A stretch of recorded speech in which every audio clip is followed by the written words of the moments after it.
need a mic. You ready? All right, we're going to call this Hot Topics to order right now. I want to thank everyone so much for coming out because I know it's weird times right now, but I appreciate you coming out, each and every one of you. My name's Bobby Johnson. I hope most of you know me. I'm the incoming Diversity and Inclusion Director. Um, I want to thank our committee members and our champions for coming out and just being supportive. And we want to welcome each and every one of y'all here tonight. I want to give a big shout out to Veronica for getting our speaker, Mr. Webster, tonight. I want to say special thanks to especially Vince with Kenzie and Ashley, sweet Ashley, okay? But I want to just thank you for just co-hosting this with us. I want to give a shout out as well to Elvita and UPS because UPS is funding our event tonight. So I just want to say thanks again. And with that being said, I'm going to let Ms. Elvita come up and introduce our speaker.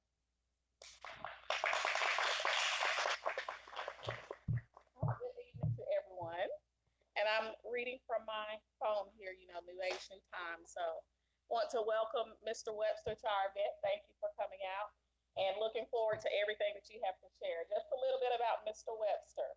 So he is the former director of diversity and inclusion for Nissan North America, US, Canada, and Mexico. Mr. Wesley joined Nissan in 1985 as a production technician at the company's vehicle assembly plant in Smyrna, Tennessee. So he was promoted to Director of Human Resources in March of 2006 and his current position in 2014. Mr. Webster is a national board member of the Nissan Foundation. He also currently serves on the board of the Urban League of Middle Tennessee, YWCA Nashville, Jobs for Mississippi Graduates, and the Mississippi Center for Justice. He's a member of the Society of HR Management. Twice he received the Black Achiever of the Year Award in honor of his accomplishments as a minority professional. He was also named one of the 70 most influential men in African Americans on Wheels magazine. Mr. Webster received the Emerging Leader Award at the 17th Annual Global Automotive Summit from Reverend Jesse Jackson Sr., founder of the Rainbow Push Coalition and the Citizenship Education Fund. Recently, in 2018, Black Enterprise named him as one of the top executives in diversity. So welcome, Mr. Webster, and we look forward to getting to know you better tonight. Thank you.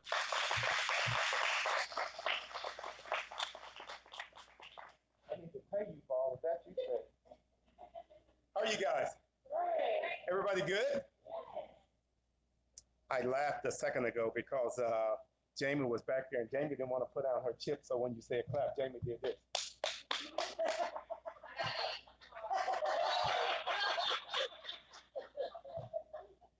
Thank you guys for coming out during this time that we're going through. I appreciate you guys coming out. I appreciate this organization and what it stands for. And you guys, when I say you guys know you're not offended when I say you guys, okay. That you guys are a part of this and you want to better yourself.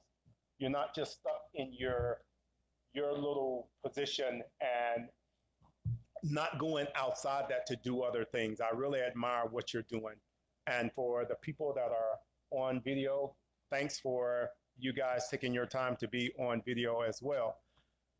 Let me give a special shout out to Veronica, who I met about a year ago and who felt like that what I was sharing with that group at that time could be something that you guys could, it would help you all. To Bobby as well. And man, you guys, when it's work to be done, you guys work. There's 2 or 3 doing this. There's 2 or 3 doing this. It's not just 1 or 2 people doing it. Somebody in the parking lot getting things together. Somebody over here getting the video together. Somebody back at the table. Then a lot of you guys rest of you guys are eating. No, just kidding. But I really, that speaks volumes for an organization where people participate and not just sit and just be a member. So thanks. So let's get into our presentation. Question first. A father and son were uh, driving and was involved in a very fatal accident. The father passed, and the son was taken to the hospital. They took him into the emergency room. The doctor walked in, and the doctor made this statement. The doctor said, I cannot operate on this child because he's my son. Now, if you know the answer, who was the doctor? If you know the answer, raise your hand. Who was the doctor? Raise your hand if you know the answer. Now, those of you that have heard it before, put your hand back down. Those of you that did not raise your hand, who was the doctor, if you know it? Jamie? Jamie? Say it. Huh? Stepfather?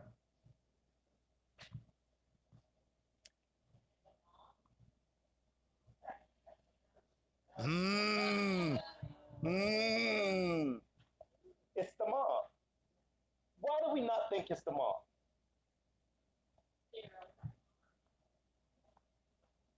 Why do we not think it was the mom?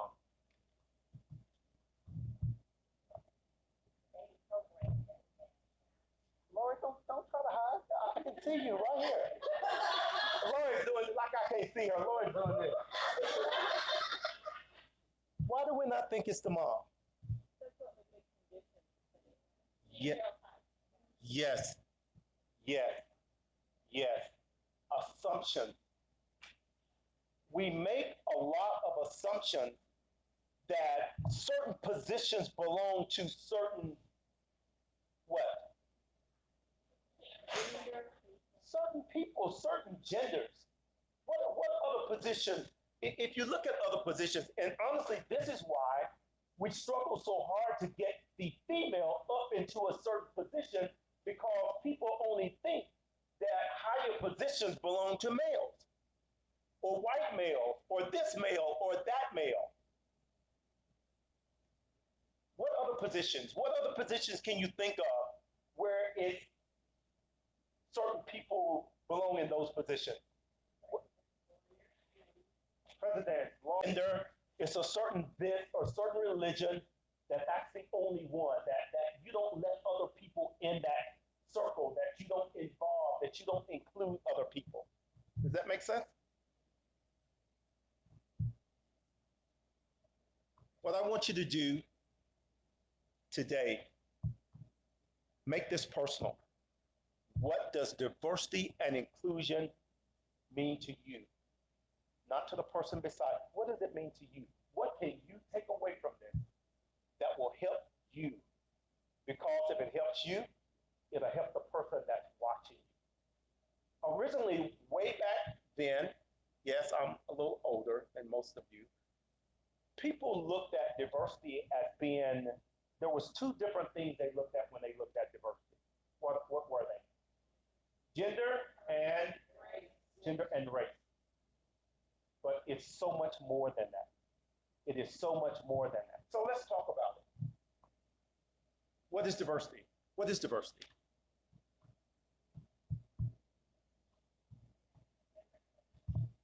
Very good. Differences?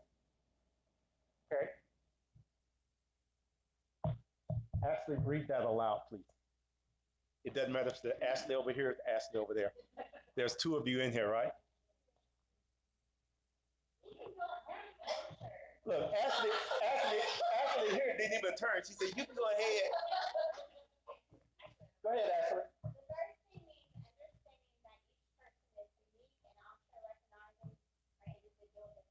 This is not a group. This is not talking about a group. That means every person in here, every individual in here, or every person on that video conference, you are unique.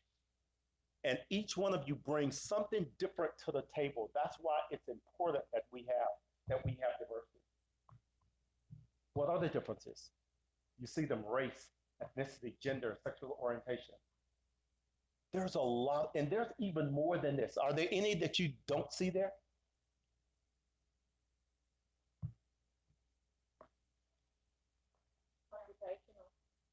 Occupational. Culture. Very good. Yes. Yes. The mix. Who cooked? I'll just kidding. Okay. This is just like a cake. Diversity is just like a cake mix. Okay? There's a lot of different things that go in it. What if you tried to cook a cake and you only use butter? Or you only use the cake mix? Or you only use the egg? But look at the other side of it. If you use a lot of these things and you forgot to use the butter, you forgot to use the eggs. I have to confess, I made a pecan pie the other night. I was just trying it. Don't look at me like that, Laura. I was just trying it, you know. So they said melt the butter, right?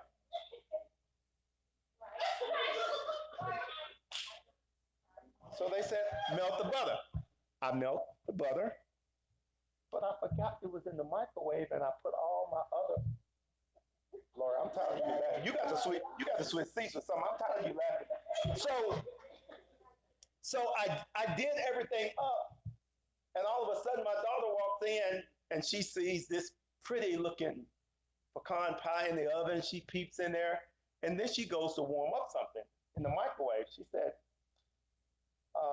was this butter supposed to go? Mind you, it didn't taste like a regular. So you cannot forget. You cannot forget some of the main ingredients. What if you had this organization and this organization was all about women that thought one particular way? It would not be a productive organization. What if you had this organization and this organization was full with women that were just one gender, one race, one ethnicity? There would be nothing. Let me give you an example. Our chairman made a statement, and he was supportive of diversity. He made a statement that the reason he was supportive of diversity because he had been through, and he was from Europe, he had been through a training class where they put all white males together, and then they put a diverse group together that included minorities, women, all different groups together. It proved that the group that was diverse came up with a whole lot more ideas than the group that was just with all white males. He said it wasn't anything that was fixed.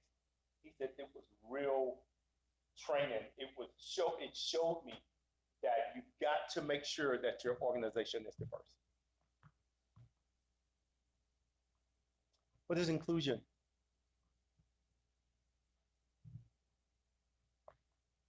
What's the most important word there?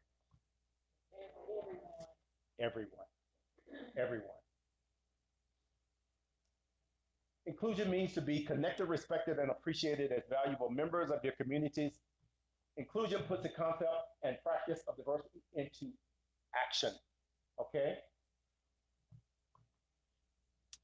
It's the mix. It's the mix. Now, there's one thing about inclusion that's very important. This group here of three, you guys are diverse. But what if you did not give one of the members of that group an opportunity either to say something or to include them in that? What good is your diversity? Too many times we show diversity, but the inclusion is not there. I don't care how a group is. I don't care how diverse an organization is.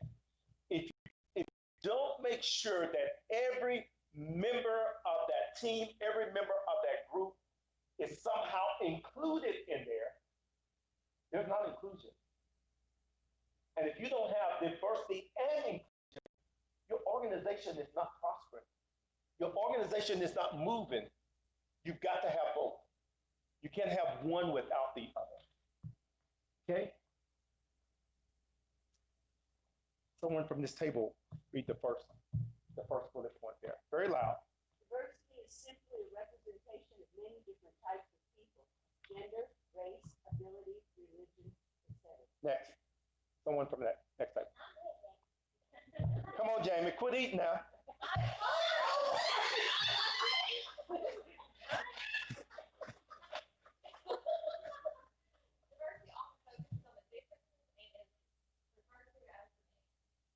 Avita?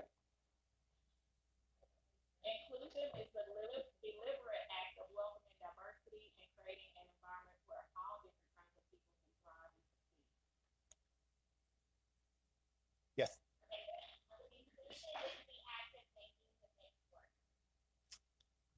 So let's go back one. What does deliberate mean? Intentional. Intentional. It's not going to happen on its own. If you are over this organization and you are not making sure that every single person in this organization has an opportunity to be involved, then you're not being intentional. Okay?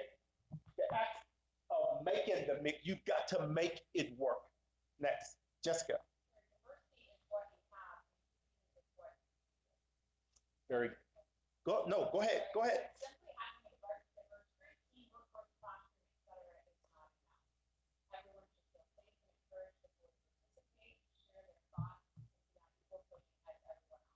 Very good. Have you guys ever heard being invited to a party but not being asked to dance? Diversity and inclusion. Yeah, diversity. You're invited to the party, but you're not asked to dance, so there's no inclusion with that. You've got to have room at the table. You've got to have a voice at the table. Okay? Any questions so far? Okay. You see the difference here? Everyone. Still separate. Huh? When it's only diversity, everything is still separate. Yes, absolutely. Absolutely. Megan. Amelia. Okay. Now, let's see if I can. Missy. You okay? Come on with it. You like Jamie over there. Eat. That's right. We think we see the world as it is, when in fact, we see the world the way we are. What does that mean? What does that mean? Anybody? What does that mean? Yes.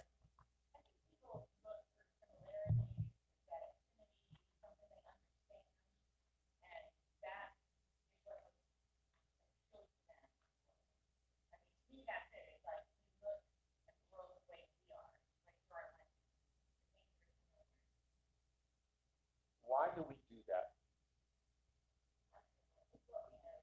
To stay comfortable. And it's human nature. Boom. It's comfortable. That's what 99% of the time, that's how we're raised. And that's the mirror, that's the glass that we look out of, and we can't see beyond that. Okay? Now, other day, I was in Kroger's. Pretty little baby. Then, I never would have said it if it wasn't a pretty baby. Within this basket, and I was walking up, the parents were on each side, and the baby was doing this. Why do you think that baby was doing, little white baby? Why do you think that baby was doing this? Say it again. And that baby had not been taught what? Absolutely. So the things that we have, the things that we portray, the things that we do, a lot of times, that's something that people have put in our brains we've been taught those things. If you're a racist,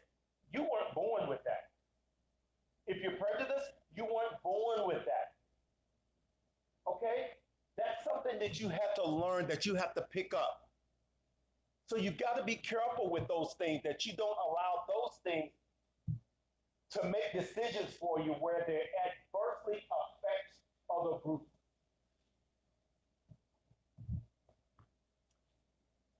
What is that? What is that graph showing? What is that graph telling us?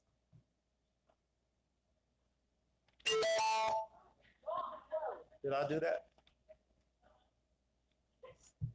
What is that graph telling us? That in the future, the minority is going to be the majority. Exactly. So what does it pay for us to do? What do we have to do? Knowing that, what's important for us to do? Can we start making changes 20, 30, 40 years from now? We need to start making changes today. Today, because things are changing. Let me give you an example. When Nissan sells vehicles, they look at all types of data. They look at all types of data, whether people are buying, whether people are not buying, whether people visit the dealership. They look at all types of data to try to find out who to market to. And for those groups that are not purchasing vehicles, they try to see what they can do to encourage them to purchase vehicles. So you just can't sit back. You're looking at data, you just can't sit back and say, we're not going to do anything with that. Because other companies will pass you.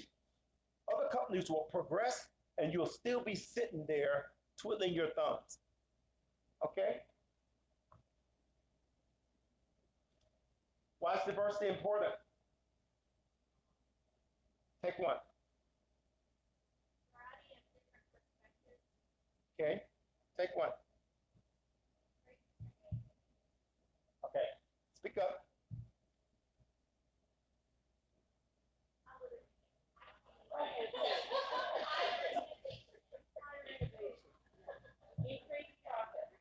Increase.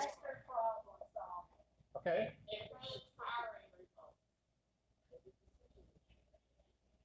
Now you got glasses on. I'm sorry, it is a little small. Which one are you looking at? Which color are you looking at? I guess that's green. Increase what? This one? Reduce employee turnover. I can't hardly see myself, and I got you. Better company reputation. Improved hiring results. These are things that have been proven by companies. These are things that are not just thrown out and to stick on the wall. These are things that are proven. Companies that are more diverse have better results from this perspective here. Okay? The business case. Ensuring the organization is able to compete. You've got to be able to compete like Nissan, like any other car industry or any other manufacturing industry, or just any industry. You're basically competing. Client retention, increased employee engagement. This is very important. Trust me, Lori, I'm going to pick on you. If Lori was in an organization, you said I have already. Okay, let me do it one more time. If Lori's in an organization and Lori see that all they're doing is promoting males in certain positions, what's going to be her motivation level? More than likely, she's going to try to find somewhere else that accepts her for what she's able to contribute to that organization. Companies lose good females, good minorities, because they feel like they've been left out. One thing that really bothers me is that when you go into an organization and you talk to the employees, and especially the employee, you call an employee who's left an organization and say, well, why did you leave? Well, I didn't see a career path for me.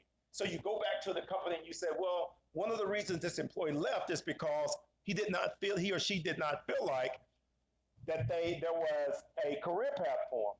And the manager says, well, oh yeah, I had this plan for them, I had that plan for them, I had that plan. Did you tell them? No.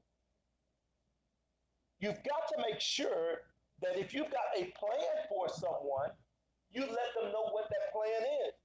Why lose a good employee because you haven't shared with them what the plan is? Okay? Women and people of color represent a minority of the individuals entering into today's workforce. Can you find them and can you retain them? You've got to do things to find them and you got to do things to retain them. And sometimes management will give me the excuse, well, I can't find them. I tried, I can't find them. If you're telling me that you can't find women, you can't find this group, you can't find that group, I'm telling you, you full of, don't say that. But you cannot come up with excuses of not being able to find people. There's too many things that we're able to do now to find good candidates. No, you can't sit and do the same thing you've always done to find them. You've got to do something different. Okay? Recent research found that almost all leaders polled believe diversity and inclusion can boost business performance. However, minority organizations say their ability to find enough women, people of color, and other diverse groups to fill positions is a problem. What is the problem? Not looking. What are there anything, and I want you guys to share with the group, is there anything that your company has done, your company may have had this problem, is there anything that your company has done to help to resolve this problem?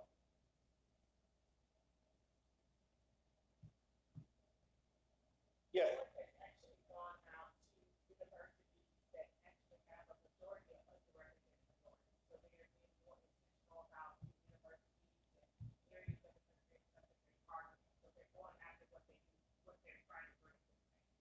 Very good.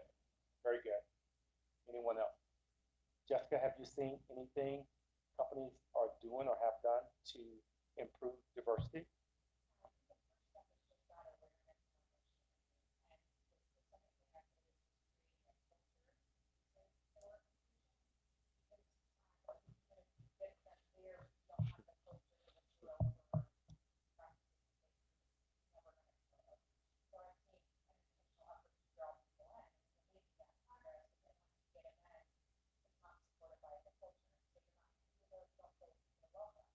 Awesome.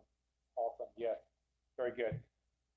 Just to share some things with you that Nissan has done, we started attending multicultural conferences.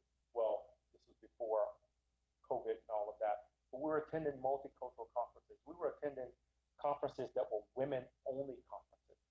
So don't say you can't find candidates. You've got to be willing to make a change. You've got to be willing to do something different to find that candidate or those candidates that you're looking for that you don't have. And you've got to also, Jessica hit it on the head. You've also got to, when you've got a person that you brought in and you see that person, as we would call them, a high potential, they have the potential to move up within the organization. You can't just let them float out there on their own. You've got to be intentional about developing that person and making sure they've got the tools, the resources that they need to do their job. I've seen too many times when managers, because of frustration or whatever, because they were told to promote a female or to promote a minority, have just put them in that position and it just said, okay, let's see how they do. No, you can't do that. If you're really interested in your company progressing, you've got to make sure that you're intentional about developing that person and not just slapping them in that position and thinking they can fly on their own. They're going to make mistakes. They need someone there to help them to fly. Okay?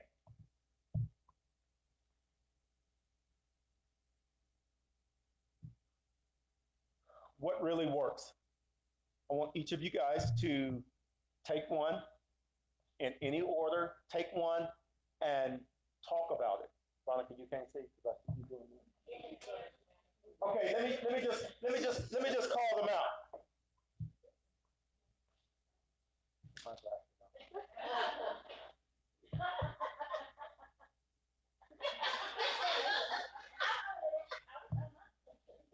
Strong, consistent voice and action from the top. Let's talk about it. Did y'all hear what I said? Strong, consistent voice from the top. No, just talk. Why is that important? Why is that important? The boss creates the culture. Very, very good. Too many times we've been told, go do this.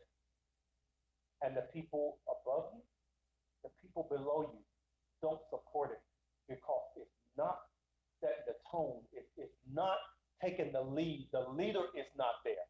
So if your organization is trying to do something without the leader support, I can promise you it's not going to happen. It's not going to happen. Holding people accountable. Come on, Ashley. What did you say?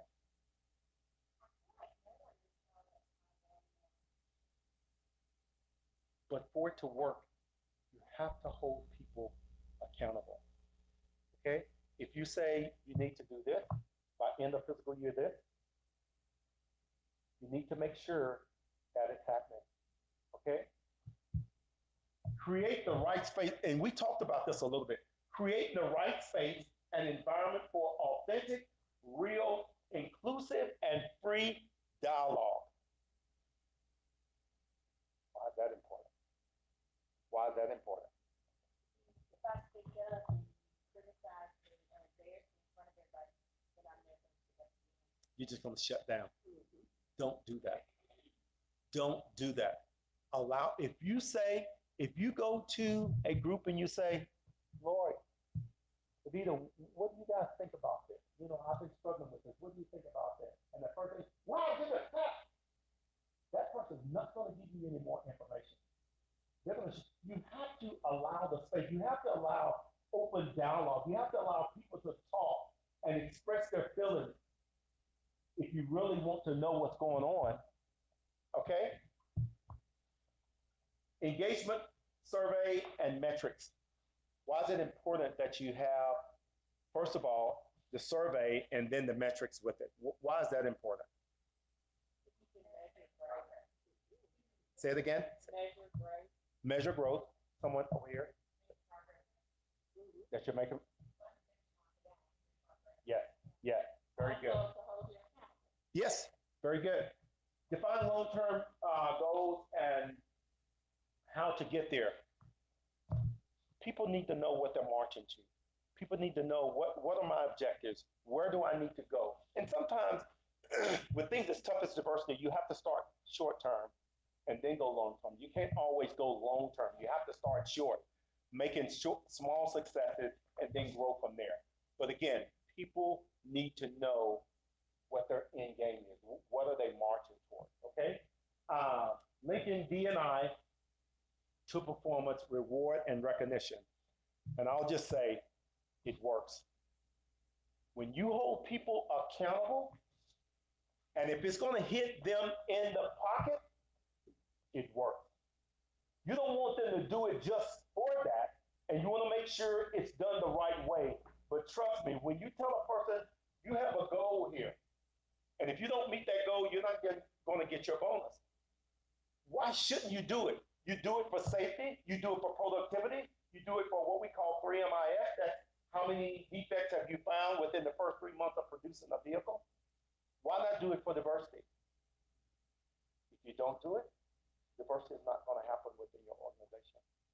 Yes? I think so many organizations are reluctant to do that, and I'm speaking for my own organization because that's one thing that the work doesn't do, that we push for in these times that they need to do, but they're seeing it as an opportunity for improvement, but they're not 100% sold on it. And as we kind of look at other organizations,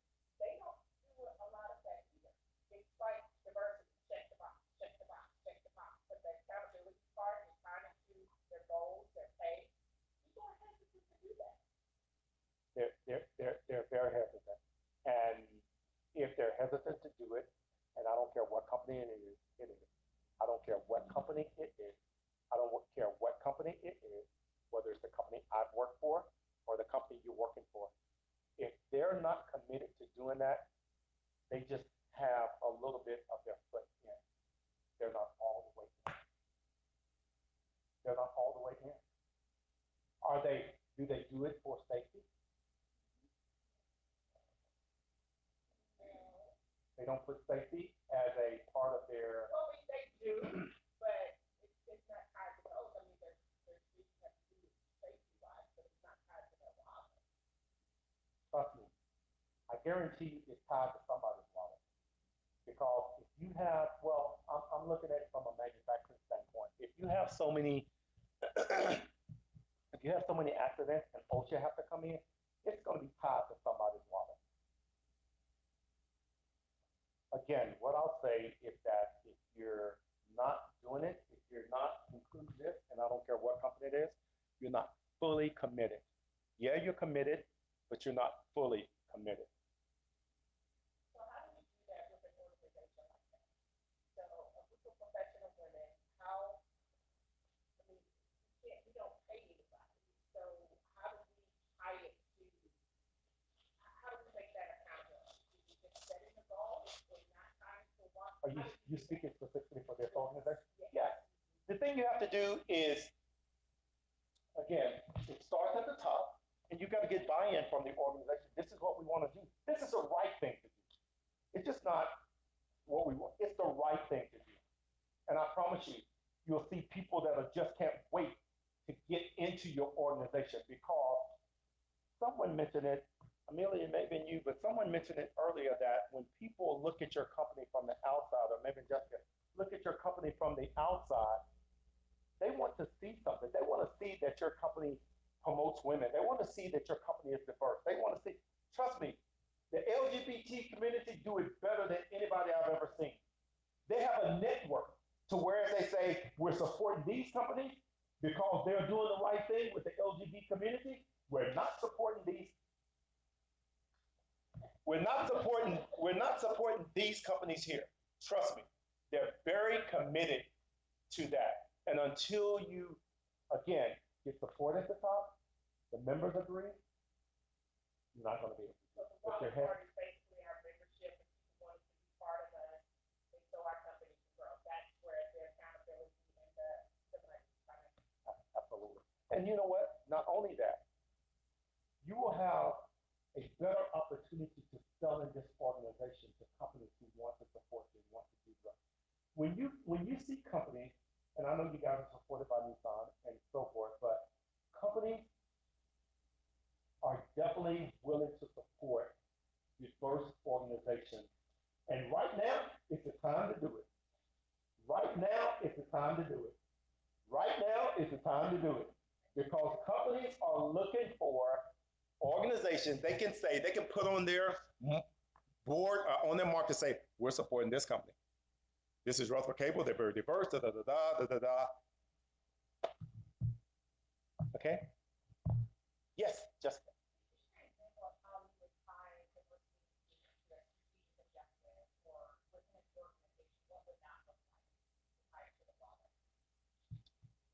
Okay, let's see. Ours would be, let me give an example of what ours would be. Ours would be, and normally we get like a 3-year. So if we were at, and I'm throwing out a hypothetical number, if we were at 15% female, we would say over the next 3 years, that number needs to be 18 or 20. So first year, you need to land here. Second year, you need to land there. Third year, you need to be. Now, your bonus includes A, B, C, D. You can say 10% goes toward diversity and inclusion, 20% goes toward safety, 50% goes toward human resource, whatever, and the remaining percentage. And when you're starting, you start with a lower percentage, and then you grow that percentage. Okay, don't start with diversity and inclusion 50%, because it's not they're doing it they're going to be doing it for the wrong reason. Start with a small percentage and then grow that percentage from there. But what you're trying to do, you're trying to get to a goal. You're trying to get to a mark of where you see other companies are at. And that's what again, you're competing. You don't want anyone to say, these companies, these pharmaceutical companies here are at 20% women in their top tier, and this company over here that Jessica's running is only 5%. Okay?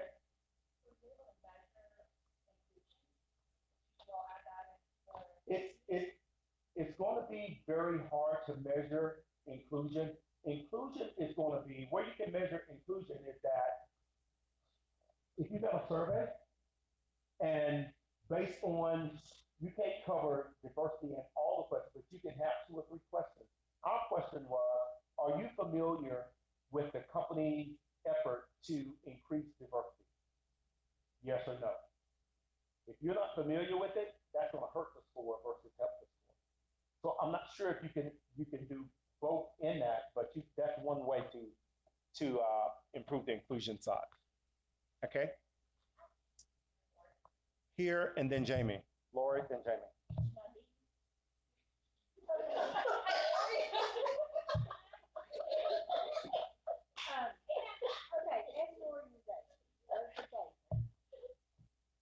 How do we have this strong, consistent board from the top? How do you are you talking about this organization? Okay. Again, with the way that you guys, because you're not paid, right? As members, you're not paid. You're strictly voluntary, right? I said not paid. He's like,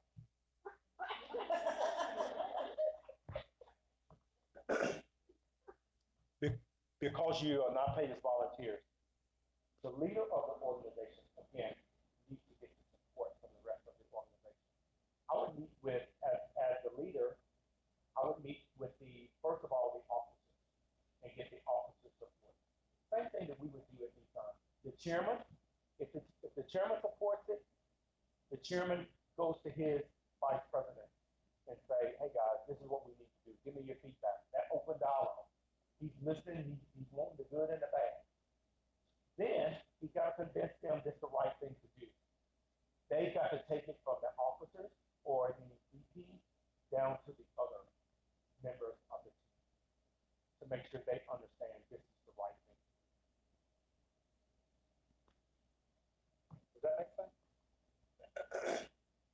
Okay. With a volunteer organization, it's a little different, but yet the same concept. The top person meet with the board members or their team, and then the team meet with the members or the group meet with the members. Okay, there's no way this organization shouldn't be one that people from the outside are saying, we get it. These guys are doing this, these guys are doing that. But you also can't, I just speak frankly with you guys, you also can't stay within your own little huddles and do things internally and not involve yourself outside of this organization. Okay? You have to make yourself known. You have to do things. If you guys work outside of this organization, like I saw you working inside of this organization, everybody not, no, that's not, I'm not supposed to do that. I'm not supposed to do that. No, everybody's just busy working or eating. And if you do that, trust me, people will be begging to get in this order. I'm a part of Leadership Nashville, and they do a lot of things, and people are clawing to get inside of that organization because they do so many good things. Okay? All right.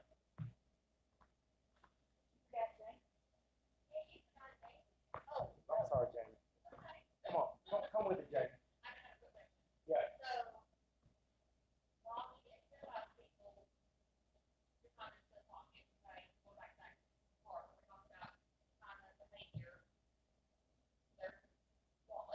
Okay. Okay. Yeah.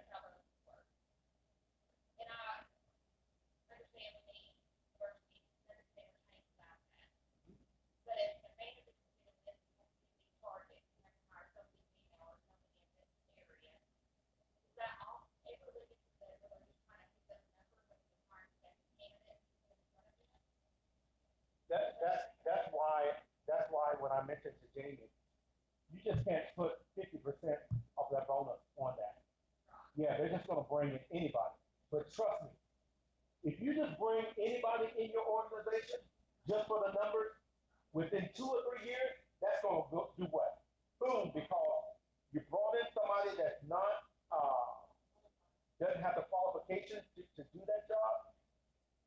You've got to make sure you're and every month, you've got to sit down and talk about it. Because as a manager, if you're struggling to find the right people, HR's responsibility is to help you do that. Okay?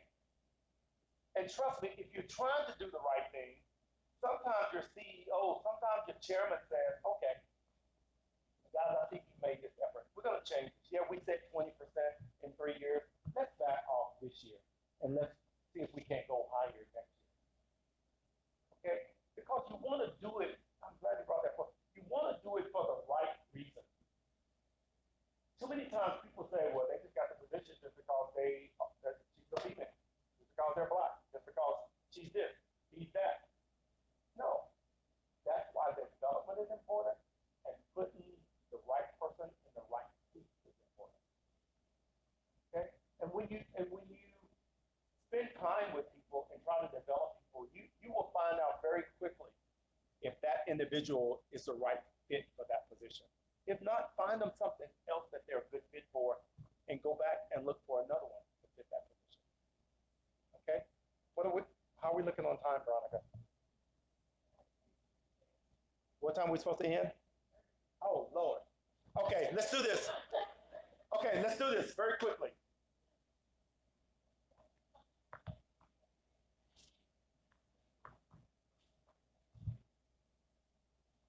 What a protest. What's going on right now? Not only do we have that, but we have boycott. What a protest. We only got 4 minutes. Come on, man. Say it again.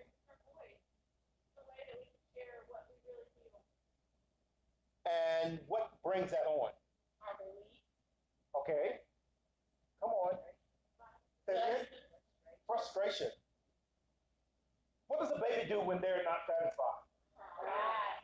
And if you don't get to them quick enough, they're going to what? Cry louder. So,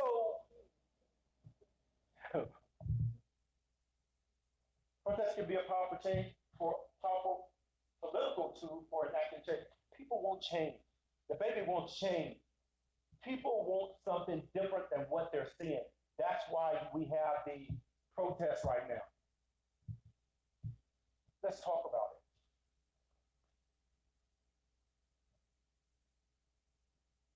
Why are protests so important? Are they right or wrong?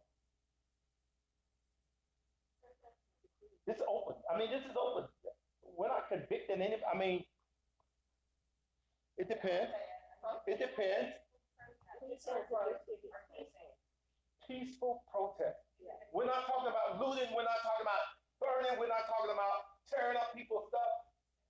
Peaceful. There's nothing wrong with peaceful protest. I'm sorry. Come on. Sometimes it takes that. I'm not saying that looting all this is correct, but sometimes it takes that volume of passion. The Boston Tea Party.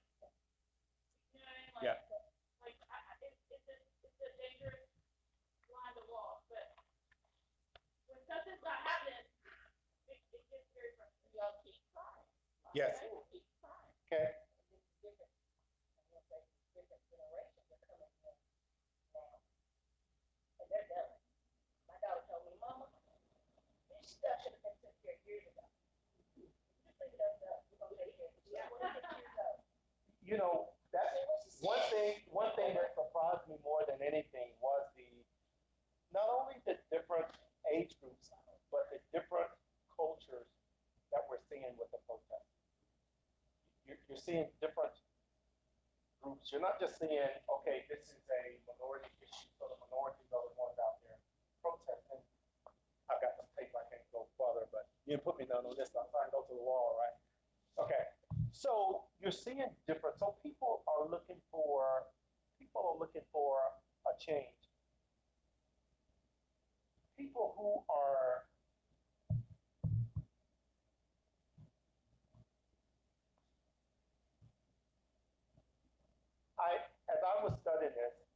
I looked at something that not only myself, but when I look at different people, whether you're black, white, rich, poor, Hispanic, or whatever, what we all look for.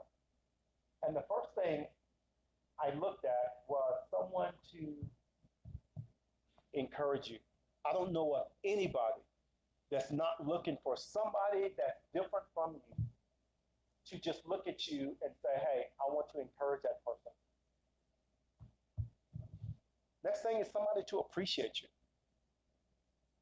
You want somebody that can appreciate you, not because you're this color, you're that color, you're this gender, you're that gender, but appreciate you for you. Forgive you. I'll be the first to say, I've made mistakes. So whether it's my boss, my children, my parent, or whoever, forgive me. You know?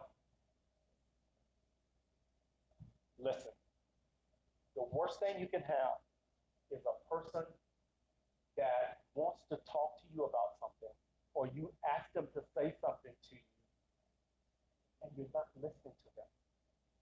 You're turning a deaf ear to them. You're not even paying attention to them. A lot of times, that's why we're having the protest, the boycott, which has moved now through other professional sports. Last but not least, what do you think the U stands for? Understand. Understand. Uh-oh, wrong button. Understand. Too many times, we miss the mark because we don't understand someone. Let me tell this real quick. I had a certain view of Muslim religion. Okay? That's my forgiveness. I had a certain view of Muslim religion. I was determined that I was going to learn. After that, I was determined I was going to learn something about it. Just so happened, I hired a guy that was Muslim. I met him, talked to him, we became good friends. This was about 10 years ago. We're best friends now. Our families visited each other, but I learned a lot about the Muslim religion. I learned a lot about him. That wall that I had built up was gone just because I made a step to find out a little bit more about him. And I promise you, if you will take the opportunity to find out just a little bit about the religion, the ethnicity group, the race, the gender that you're kind of standing back from, or that you assume that they were this, that they were that, if you take the time to learn about them, it will give you a totally different perspective. My last point is this. When you see something, this man is he's short, but he's very powerful guy. And he left something with us. When you see something that is not right, not fair, not just, you have a moral obligation to say something, do something, stand up, speak and speak out. Get in trouble, good trouble, necessary.